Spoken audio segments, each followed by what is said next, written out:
bateau le matin. Heureusement, il fait très beau aujourd'hui. 20 élèves français et 20 élèves allemands qui passent du bon temps ensemble. Hier, par exemple, nous avons visité le Mont Faran et c'était super. Hier, mon correspondant Amérique et moi allaient dans la plage et c'est très magnifique. Les élèves français sont très fiers, très contents d'accueillir leurs homologues allemands, leur faire découvrir leur école, leur ville, leur région, leur culture, leurs habitudes. Et puis ils ont été très bien accueillis en Allemagne et ils sont contents de rendre l'appareil à leurs correspondants.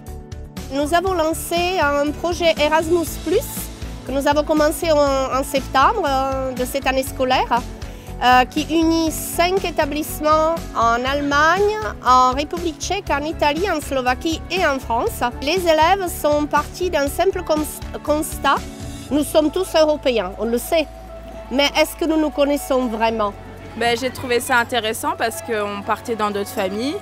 On apprenait à connaître d'autres personnes, une autre culture, une autre façon de vivre. Et après, on allait dans les collèges, on voyait aussi comment ça fonctionnait. C'était pas forcément comme en France et tout ça. Je pense que c'est très intéressant de voir notre pays et d'apprendre quelque chose de la culture, d'apprendre le français.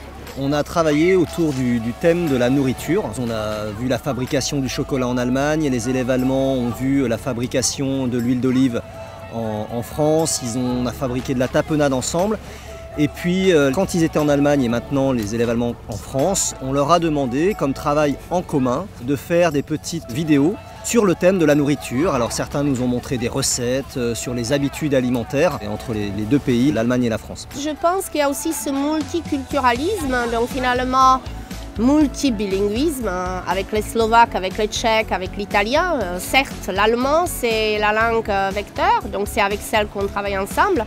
Mais en dehors, les élèves apprennent quand même des autres langues et avec les langues, apprennent aussi la culture. Et je pense qu'on peut parler de la culture européenne.